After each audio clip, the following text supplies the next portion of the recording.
और आपकी पेशकश इन्होंने खुदा के बंदा दाऊद ने कोई ओहदा नहीं मांगा, रुपया पैसा नहीं मांगा, दुश्मनों की जान भी नहीं मांगी, मांगा तो खुदा की हुजूरी मांगी। और एक बात याद रखें कि फिर खुदा की हुजूरी एवं ही नहीं आती। परसों मुझे एक बंदा पूछ रहा था, भाई साहब मैंने तो 10वां हिस्सा देना शुरू कर दिया हुआ है, हालात नहीं बदले, हालात के हाले नहीं बदले, मैं तो बड़ी एक रुपये पैसे का हिसाब करके 10वां हिस्सा दे रहा हूं, हालात नहीं बदल रहे। मैंने कहा पुत्र सिर्फ 10वां हिस्सा नहीं, 10वां हिस्सा बात की बात है, मुझे ये बताएं सुबह उठ के दुआ कितने घंटे करते हो? सुबह दुआ कितने घंटे करोगे? दुआ करने शुरू किया ले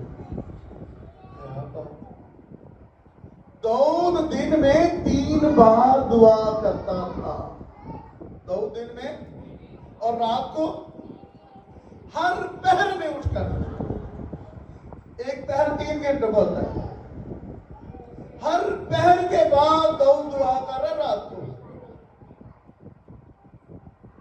हम खुदा की कलाम सुना था जी, भाई साहब ने कहा जी खुदा दी हुजूरी मांगो, खुदा दी हुजूरी मांगते बंदे का पुत्र जो दुआ च नहीं बैठोगे तो खुदा की हुजूरी नहीं आएगी।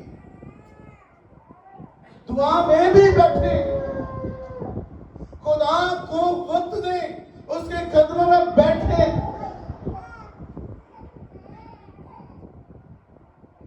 दाऊद एक ऐसा बंदा है जिसने जिंदगी में बड़ी जंगें लड़ी। जब इसके दिल में आया खुदा मैं तेरा घर बनाऊंगा, खुदा ने कहा तू मेरा घर नहीं बना सकता। क्यों? क्यों? क्योंकि तूने जंगे बहुत लड़ी, बड़ा खून बहाया, खून बड़ा बहाया, तूने जंगे बहुत लड़ी है। मैं तेरे सुलभ से एक लड़का पैदा करूंगा, वो मेरा घर बनाएगा, वो मर्द सुलह होगा। तू मेरा घर नहीं बना सकता। लेकिन पूरी बाइबल मुकद्दस में कहीं एक बार भी यह जिक्र नहीं है, एक बार भी नहीं लिखा कि दाऊद जंग में गया और दाऊद हार गया, बल्कि बाइबल में लिखा है जिस जंग में दाऊद गया है उस जंग में उसका खुदा भी उसके साथ गया है, और जहां खुदा उसके साथ है तो जंग में कोई जंग नहीं था। इसलिए ऐ ईमानदार सच्चे मसीही, जब खुदा की हुजूरी तेरे साथ है, जब खुदा की कुदरत तेरे साथ है, तो फिर बीमारी है, मुश्किल हालात है, दुख है, परेशानी है, खुशी है, खुशहाली है, सलामती है, हर एक हाल में तू सलामती भी पाएगा और सरफराजी भी पाएगा और फतह भी पाएगा। आमीन, हालेलुया। मेरे साथ मिलकर निकालेगा पहला सलातीन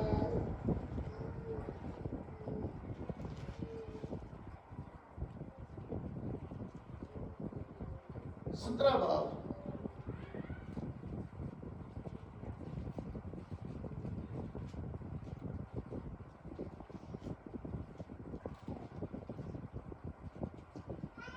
पहला सलातीन 17 बाब और उसकी 12वीं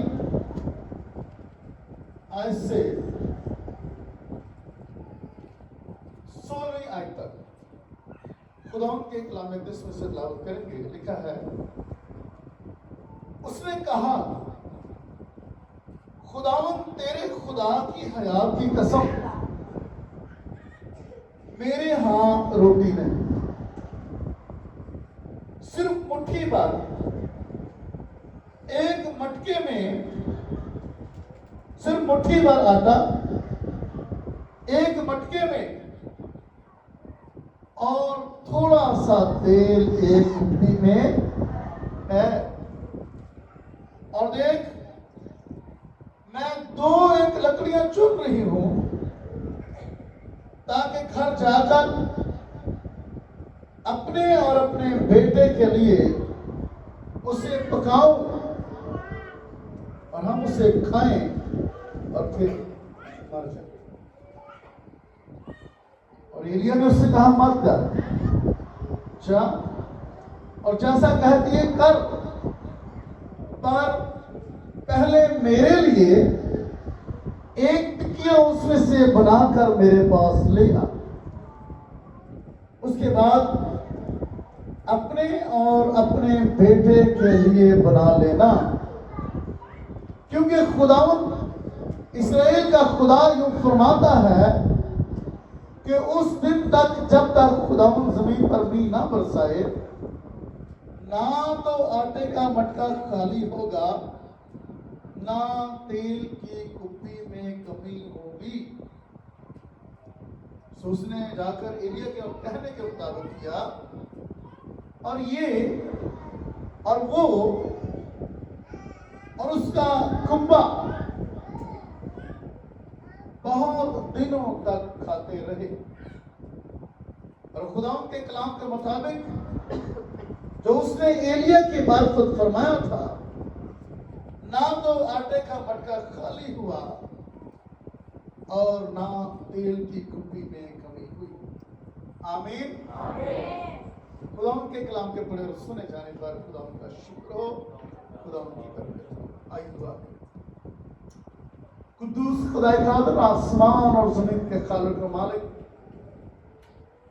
रुब्बुल पांच लश्कों के खुदा, मैं कुछ नहीं और मेरी हकीकत कुछ नहीं, मेरी औकात कुछ नहीं कि आपके कलाम को बयान कर सकूं।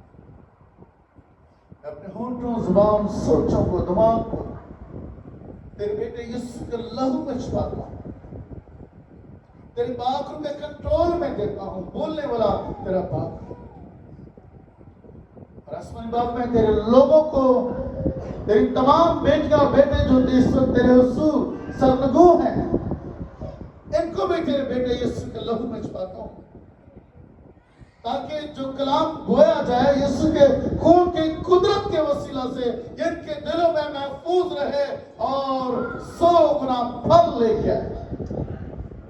आसमानी बाप, हम सब तेरे कलाम को सुनने, कबूल करने और उस पर अमल करने वाले बने, ताकि तेरे हुजूर से कसरत से बरकत और सलामती जारी हो।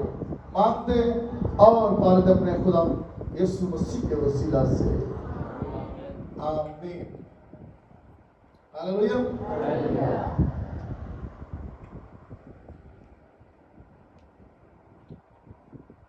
अभी हमने खुदा के कलाम में से जो विर्द सुना है, और मुझे यकीन है कि आपने भी गौर से सुना है। आमीन। इससे पहले कि खुदा का बंदा एलिया बेवा के पास जाता, खुदा ने अपने बंदे कहा कि जा और जाकर करीब के नाला में जा छुपा, वहां मैं तुझे रोटी और गोश्त पहुंचाऊंगा। मैंने कौवा को हुक्म दिया है, कौवा नहीं है, लिखा कौवे। मैंने तेरे लिए कौवों को हुक्म दिया है, वो तेरे लिए रोटी और गोश्त पहुंचाएंगे। और कितने टाइम पहुंचाएंगे? 2 टाइम। कितना टाइम? सुबह और शाम। हम जरा गौर करें कि खुदा के बंदा एलिया की आंखें अब किस तरफ लगी हैं? आसमान की तरफ। खुदा चाहता ये है, एक सच्चे ईमानदार की आंखें हमेशा आसमान की तरफ लगी है। वो अपने खुदा के चेहरे को देखे, उसका ध्यान, उसके तवज्जो लोगों के हाथ की तरफ नहीं बल्कि खुदा की तरफ होनी चाहिए। मुहैया कौन करेगा? खुदा। और खुदा मुहैया कर रहा। लेकिन एक दिन ऐसा हुआ कि जब पानी सूख गया, पीने वाला पानी खत्म हो गया, तो खुदा ने फरमाया कि रोटी भी बंद। बास का हम बड़े परेशान हुए, चंगी भली रोटी लगी सी बंद हो गई, हम परेशान हुए थे। बास का लोग गिला भी करना शुरू कर, खुदा मैं की किया भला, मैं तो तेरी बात करता हूँ, मैं तेरे लिए दुआ करता हूँ, मेरे लिए ये बात क्यों हो गया, मेरे लिए ये प्रॉब्लम क्यों हो गया। लेकिन खुदा का जो सच्चा बंदा है उसकी जिंदगी में कभी गिला शिकवा नहीं। एक बात याद रखिए, गिले शिकवे बुड़बुड़ाहट में तब्दील हो जाते हैं। और ये बुड़बुड़ाहट और बुड़बुड़ाहट याद रखें, सरफराजी नहीं लेके आती, शादाबी नहीं लेके आती, हरियाली नहीं लेके आती, बल्कि लानत को लेकर आती। खुदा के बंदे ने, खुदा ने कहा जब मैंने तेरे लिए इंतजाम किया है, और कहा सारपत शहर को चला, वहां मैंने एक बेवा को हुक्म किया। किसको हुक्म किया? बेवा को हुक्म किया, वो तेरी परवरिश करेगी। और जब खुदा का बंदा वहां पे गया तो उसने एक औरत को देखा जो लकड़ियां चुन रही थी, और उसने कहा मुझे पानी पिला। वो पानी लेने चली, उसने कहा कि एक टुकड़ा रोटी भी मेरे लिए लेती आना, एक टुकड़ा रोटी का। और उसने क्या कहा? उसने कहा खुदावंद तेरे खुदा की हयात की कसम, मेरे यहाँ रोटी नहीं, मेरे यहाँ रोटी नहीं, सिर्फ मुट्ठी भर आटा एक मटके में और थोड़ा सा तेल एक मुट्ठी में है, रोटी नहीं है। एक मुट्ठी आटा, और एक मुट्ठी आटा जो आटा गूंदने वाले हैं उन्हें पता कि इससे कितनी की बड़ी रोटी बनती है। और खाने वाले दो हैं, मैं और मेरा बेटा है। हम इस रोटी को खाएंगे, इस मुट्ठी आटे की रोटी पकाएंगे और फिर खाएंगे, और फिर क्या होगा? मर जाएंगे। लेकिन खुदा के बंदा ने कहा कि पहले मेरे लिए एक टिकिया बना के, अब एक टिकिया यानी छोटी रोटी कितने आटे की बनेगी? एक मुट्ठी तो आटा है, कितने आटे की बनेगी? आधी मुट्ठी तो अंदाजन होगा ना। अद्धा आटा मैंने पका के दे। और ये इतना आसान काम है। एक बंदे ने खुदा के पुत्र तेरी तरह आई है ना 20,000 10,000 मैनू दे, देगा कोई? देगा नहीं देगा। कि पहले थोड़े ने मकान का किराया, बिजली का बिल, मसले शादी ब्याह, ये सारा कुछ जो खुदा की कह रहे, बल्कि खुदा तो तेरे जिक्र ही नहीं करना। क्या बोला? पादरी तो अपनी पई, पादरी नो अपने पेट की पई। और कहते ने लोग, मैंने सुना असि तो भुखे मरन डे आ, जिहड़ा आ रहा वो ही नहीं पूरा होंदा, पादरी ने अपनी पई है। हुक्म किसका है? खुदा का। रोटी कौन मांग रहा है? पादरी साहब मैंने रोटी खुआ। कितनी रोटी? कितनी? 50%। आधी मुट्ठी आटा पका के लाएगी तो वो एक टिकिया बनेगी। कौन है जो 50% दे सकता? एक बात याद रखें, खुदा को आप जो कुछ भी देंगे ना, याद रखें, आप कख दें भावे लख दें, अगर ईमान नहीं है तो दे ही नहीं सकते। जो कुछ भी आप देंगे आप ईमान से देंगे। और किसको देंगे? पादरी साहब को नहीं देंगे, खुदा को देंगे, खुदा को देंगे। यहां पे लिखेंगे, खुदा का बंदा कह रहा है कि जहां पहले मेरे लिए एक टिकिया बना के ले आ, फिर अपने लिए और अपने बेटे के लिए पका ले। अब आपने भी हवाला सुना है, मैं आपसे पूछूंगा एक सवाल। फिर लिखा है कि उसने क्या किया? उसके लिए अब एक और बात बोली, और वो ये थी कि जब तुम मुझे रोटी पका के दे देगी ना, तब तेरे मटके में आटा कितना आएगा? कि आटा मटका क्या क्या होगा? तो रुचि बोलो, पीछे पीछे आवाज आ रही है? पीछे बोले जरा आवाज आ रही? जब तुम पहले मेरे लिए रोटी पका के देगी, शुक्रिया, तो आटे का मटका क्या हो जाएगा? ऊंचा बोले, आटे का मटका क्या होगा? नहीं, लिखा है मटके में आटा खत्म नहीं होगा। मटका भरेगा नहीं, ये कहा गया मटके में आटा खत्म नहीं होगा। इस बात को याद रखना,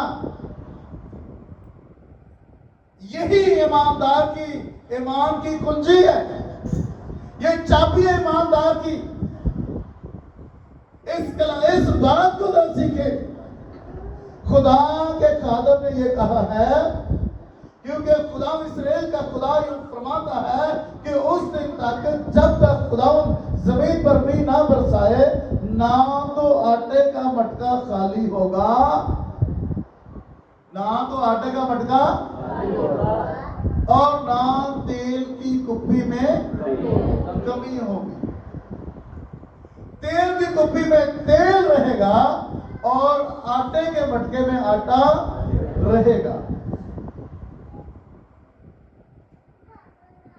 अब हुआ क्या कि उसने खादम के कहने के मुताबिक किया। आज एक सच्चे ईमानदार है, मसीही है, बैप्तिस्मा याफ्ता है, अव्वल ते पुछदे ही नहीं कि पादी साहब की करिए, सानू की करना चाहिए। जे कलाम सुन के चर्च कलाम सुन के चले जाओ तो कितने है साढ़े लिए नहीं सी, कलाम साढ़े लिए नहीं। चंद दिन पहले, 2-3 दिन पहले मैं और पादी कमर साहब बाबा जी बैठे देखे थे। बाबा जी ने एक बात बड़ी खूबसूरत कही जो मेरे दिल पे उतर गई।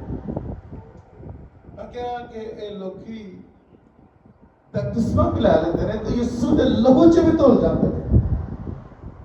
पर मैं एक गल दसा, यीशु का लहू इन्हां दी जिंदगी च होता है। जिस बंदे की जिंदगी में यीशु का लहू होता है, उसके दिल से सबसे पहले कड़वाहट खत्म होती है। उसके अंदर अब ये आ जाता है, ऐ बाप, मैं इनको माफ करता हूं, वो सलीब पर है और वो ये कह रहा है, जिन्होंने मेरे पांव में कील ठोके हैं, पैरों में कील ठोके हैं, मुझे सलीब पर चढ़ा दिया, मैं इनके लिए क्या कर रहा हूं? ऐ बाप, इनको जब तक वो आपके अंदर दिल ना आ जाए, यीशु के खून से खाली, यीशु का खून